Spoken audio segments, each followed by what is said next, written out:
There's a quiet magic to batteries. They sit in our phones, our laptops, our cars, dormant until needed, storing potential, waiting patiently to release energy at the precise moment we need. When we swipe, scroll, or even panic Google search, "Can my cat eat cantaloupe?" But for something so silent and unassuming, batteries may be the key to civilization's next great leap. And they didn't get there overnight. Let's rewind a bit back. The earliest known battery-like object dates back to about 200 BC in Mesopotamia. It was called the Baghdad battery, and no one's entirely sure what it was for. Maybe it powered a primitive lantern. Maybe it just served as an ancient party trick, like some ancient Mesopotamian David Copperfield. But fast forward to 1799, and enter Alessandro Volta. He stacked alternating discs of copper and zinc, separated by brine-soaked cloth. And voila, the voltaic pile, the first true battery, and a great name for a new indie rock band. But what Volta discovered was significant. It was the beginning of an era, an ability to store energy and release it on command. It's hard to overstate how philosophically weird that was. We tended to think of energy as movement, the wind blowing, the sun shining, a toddler screaming. But Volta's pile was a revolution of stillness, potential held in suspension. From there, the battery evolved, slowly but steadily. In the 1800s, batteries powered the telegraph, allowing communication across vast distances. For the first time, a thought could travel faster than a horse. Then came the lead-acid battery in the 1850s, heavy, clunky, and somehow still in use today. Kind of like the one guy who wears jeans at the gym. You don't quite know how it's still around, but it still does the job. And there's a part of you that still respects the consistency.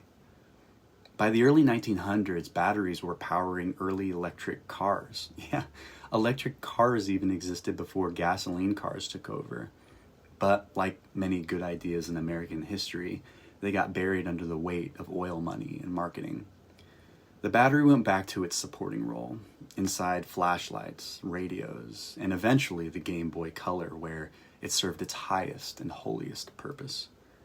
But while batteries were slowly improving, the real problem wasn't just what they could power, it was what they couldn't. They were small, inefficient, and expensive. Imagine trying to power your home with AA batteries. Actually, for the average household who uses about 30 kilowatt hours per day, that would require approximately 11,800 AA batteries. You might be better served trying to raise an Olympic track star hamster. But still, research continued. The nickel-cadmium battery, the nickel metal hydride battery, and finally, the lithium-ion battery, commercialized in the 1990s. That was the inflection point. Lightweight, rechargeable, compact.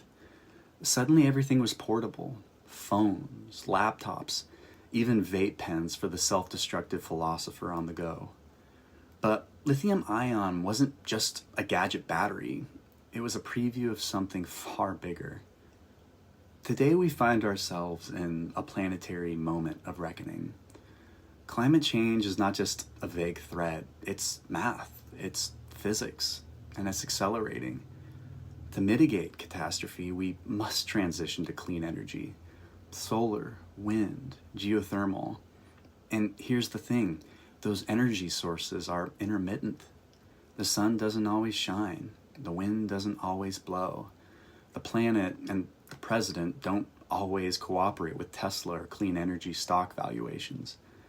So the challenge becomes, how do we store renewable energy when it's abundant and deploy it when it's needed? The answer? Batteries, but big ones. We're talking about massive grid-scale batteries that can store megawatt hours of energy. We're entering the age of virtual power plants, where homes and businesses with solar panels and batteries don't just consume energy, they generate it, store it, and share it. A decentralized energy web, kind of like the internet, but for electrons. Now, Let me pause for a second, because a lot of people think of batteries as boring or insignificant on a global climate scale. Batteries, the thing that enabled my 8-year-old self to stay up till 2 a.m. playing Pokemon Blue? Sure, let me know when we sort out light speed travel. But I would argue batteries are one of the most underrated potential heroes of the 21st century. They are the difference between a renewable energy future and a failed climate experiment.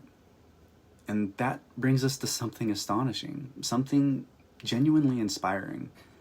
Because batteries aren't just little bricks of chemical potential, they're the linchpin of one of the most ambitious projects humanity has ever faced, powering the world without destroying it.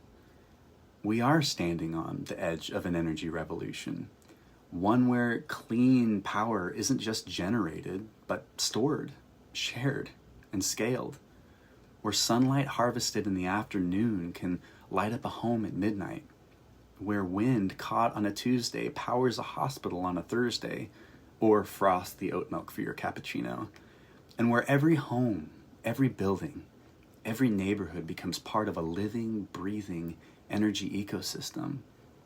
That's the promise of batteries. They turn fragile climate hope into reliable power.